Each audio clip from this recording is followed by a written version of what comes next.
Okay, welcome back to members of 121 Community Church in Grapevine, Texas, and our ongoing study in the Gospel of Mark. We're going to take a look at 14:12 through 25. We're going to take a look at the Last Supper and the inauguration of the Eucharist by Christ. But I want to talk about noesis a little bit here before we get going here. You know, primarily the second half of the Gospel of Mark is dedicated to the disciples learning the doctrine of noesis. You know, it's an imperative from Christ. He was very strict with Simon Peter that he needed to start thinking in a spiritual way. And that's the lesson we're supposed to take away from here, is that we're supposed to adjust the way we look at the world, the way that we look at encounters with other human beings. We're supposed to think spiritually. We're supposed to perceive in a spiritually intuitive way. And we're going to look at that again here. It's going to be very important. We're going to be focusing in this lesson on the absolute idea that abbreviates all the ideas that make up the kingdom of God and make up that spiritual perception. Let's go to block 1 and take a look at the text for this lesson.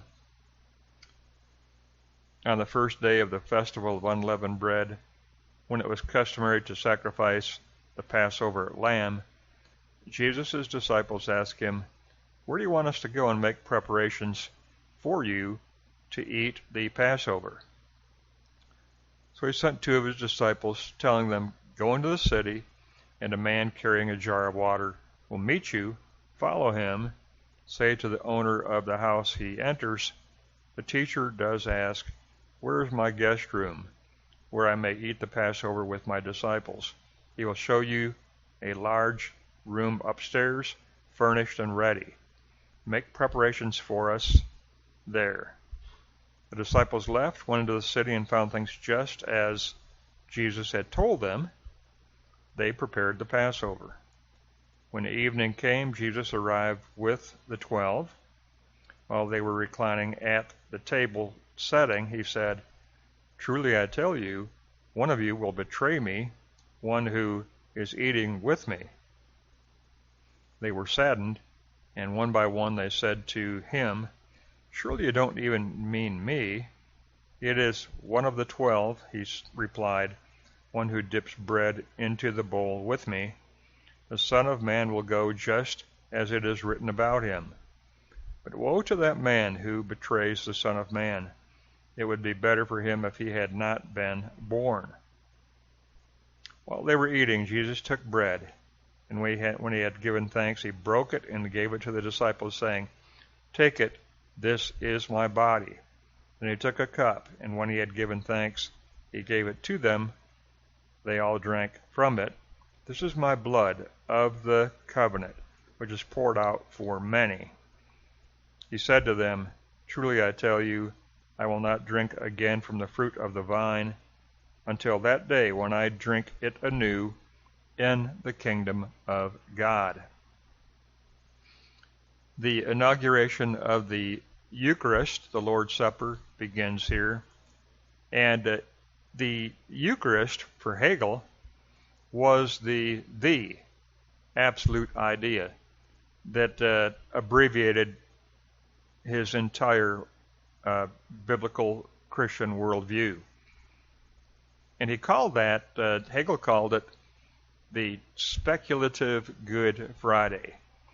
The absolute idea that abbreviates all the ideas that make up our worldview, according to Hegel, was called the speculative Good Friday. And we're going to take a look at that in block 2, but that's what Hegel said equaled the absolute idea.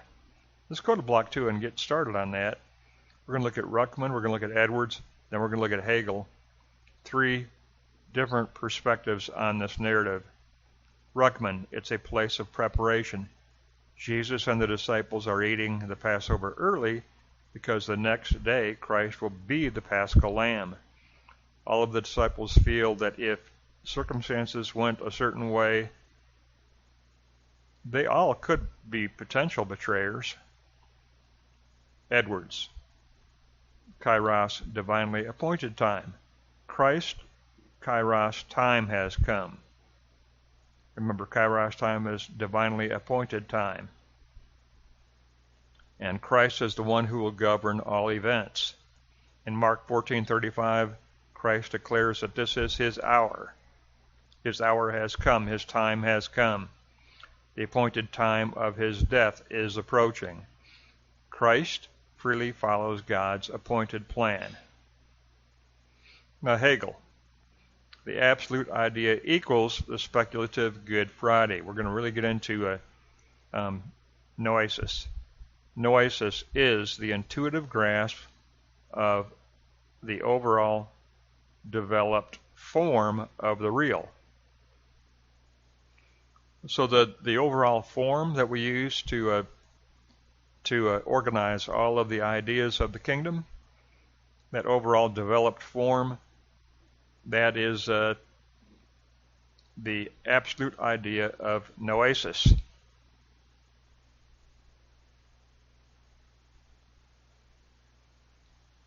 So this is called the absolute idea, that abbreviates every aspect of the speculative Good Friday, all the eidos ideas of our worldview.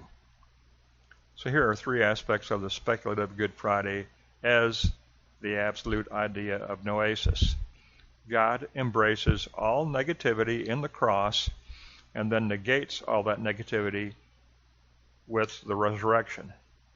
The cross and resurrection have world history significance for Hegel. Death is nestled in resurrection on a cosmic level. This idea abbreviates all of the specific ideas that make up the kingdom of God. This idea of an interrelated cross and resurrection abbreviates all the specific ideas that are gathered together in our worldview sign model of the kingdom of God. And Hegel labels it the speculative Good Friday. And the definition is this: God embraces all negativity in the crucifixion, all negativity in the crucifixion, and then negates all of that negativity by his resurrection of Christ. The cross and resurrection have world history significance because they're always taken together. That's why I said in an earlier lesson, we never view the crucifixion except through the lens of the resurrection, because we take up the idea of the speculative Good Friday. We know that all negativity has been taken up into the cross by God, and through the resurrection, all negativity has been vanquished and overcome by the resurrection. So we call that the negation of the negative. Hegel called it the speculative Good Friday, and it is his absolute idea. And the absolute idea is that idea that encompasses all of the signs that we put together for our Christian worldview. So speculative Good Friday equals the absolute idea for Hegel, and the absolute idea of the speculative Good Friday is being taught by Christ when he inaugurates the Lord's Supper, the Eucharist. Christ is interpreting the bread, interpreting the wine, interpreting the bread and the wine as an event of that which empowers the kingdom of God. Last verse, I will not drink again from the fruit of the vine until that day when I drink it anew in the kingdom of God. The Eucharist is a sign of the absolute idea of the speculative Good Friday. It is the absolute idea, capital I, capital A, capital I. It is the absolute idea that encompasses and interrelates all of the signs that make up our worldview.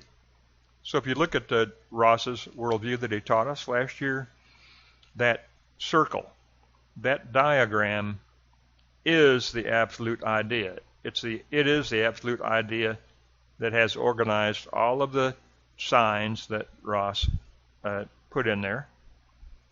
But that diagram is the absolute idea of the sign model that we were taught by Ross. And Hegel says that is the speculative Good Friday. It has cosmic significance. Ross's sign model did have cosmic significance for all of creation. And it did take us through speculative Good Friday. It was at the bottom when we looked at redemption through the cross. And then it does take us through resurrection in new heaven and new earth. This applies directly to what Ross taught us last year. But, I've always followed Hegel, and Hegel calls the absolute idea the speculative Good Friday. And it is this. God embraces all negativity in the crucifixion and then negates all of this negativity by the resurrection. The crucifixion and the resurrection together represent the negation of all negativity. God has conquered even death in the cross and resurrection. All negativity has been taken up into the cross. All negativity, including death, has been defeated by the resurrection. Hegel calls this the speculative Good Friday. It is the absolute idea of our worldview model. Now, block 3, we're going to look at the meaning of the Eucharist in verses 22 through 24. Christ says, "This is my body as the bread being broken." Then he says, "This is my blood, which is poured out for many." It has cosmic world historical significance. Christ interprets the elements of the Eucharist as the absolute idea, which does have cosmic significance and historical significance for many. That's going to wrap up 14, 12 through 25. We will continue in chapter 14 next lesson. This is a tremendous lesson on the absolute idea of our worldview. It's all about the absolute idea for our worldview, and specifically, it's the absolute idea of Hegel's speculative Good Friday. The other key element in this lesson is by Edwards, where he says, now we're looking at the divinely appointed time of Christ. His hour has come. His time has come. Christ now says, my time has come. The appointed time of crucifixion is approaching, and Christ will freely follow God's appointed plan of salvation. This is a extremely important lesson, and all I can recommend to you is, for me, I've got a big circle around block 2, note 3, Hegel, the absolute idea equals the speculative Good Friday. I've got a big circle around that because I believe that with all my heart. And then I've got 3 aspects there of it. God embraces all negativity in the crucifixion, and then God negates all negativity in the resurrection. The cross and the resurrection have world historical cosmic significance. That's going to wrap up 14, 12 through 25. Next lesson, we will continue in chapter 14.